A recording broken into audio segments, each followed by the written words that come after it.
我係商業電台嘅發仔余宜發啦。我就一向都係做呢個通宵節目嘅，其實就令到我嗰個時間係日夜顛倒啦，令到自己身體會有一啲嘅唔好反應。我記得咧喺2020年嘅時間咧，突然之間有一日我行商場嘅時候，覺得自己身體好似有啲唔舒服，覺得自己好緊張。唔知點解緊張，又喺心跳得好快啊！咁後尾我即刻 call 我細佬話：你可唔可以嚟啊？我唔舒服，我坐喺條街度咁樣啦。嗰一刻我唔知道係驚恐問題，我去睇醫生，原來真係有驚恐症狀。咁唯有咪對症下藥咯。食咗2年藥之後，咁個人嘅情緒係好咗好多嘅。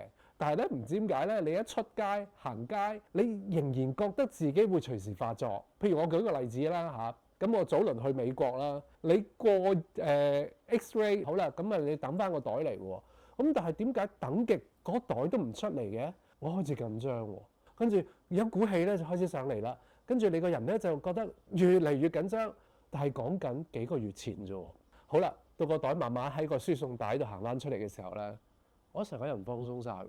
但係咧嗰一刻咧，我就開始覺得會唔會嚴重咗咧？又我好似經過咗，你諗下2020年到26年都6年嘅時間，自己已經好咗好多㗎咯喎。但係點解嗰一刻突然之間好似又翻嚟咁樣嘅？咁但係又好開心一樣嘢咧。當我翻香港啦，放完呢個長假之後啦嚇，我收到個電話。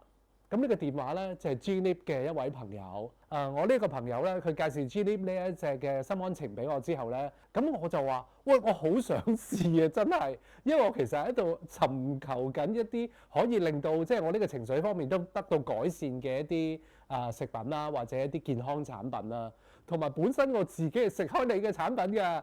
咁我一路食嘅時候咧，我個情緒係完全咧輕鬆咗之外，係有一個保護膜㗎。簡單啲講，就係如果當你想去諗一啲身體嘅狀況會出現啦嘅時候咧，佢會突然之間話咗俾你知，或者係阻咗你唔去再亂諗嘢。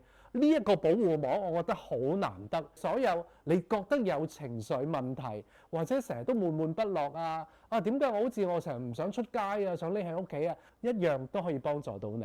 喺你嘅情緒上控制到嘅話，你自然你做事啊，你工作、你生活啊，任何嘢都得到好好嘅改善，甚至乎可以去返正常嘅生活添啊！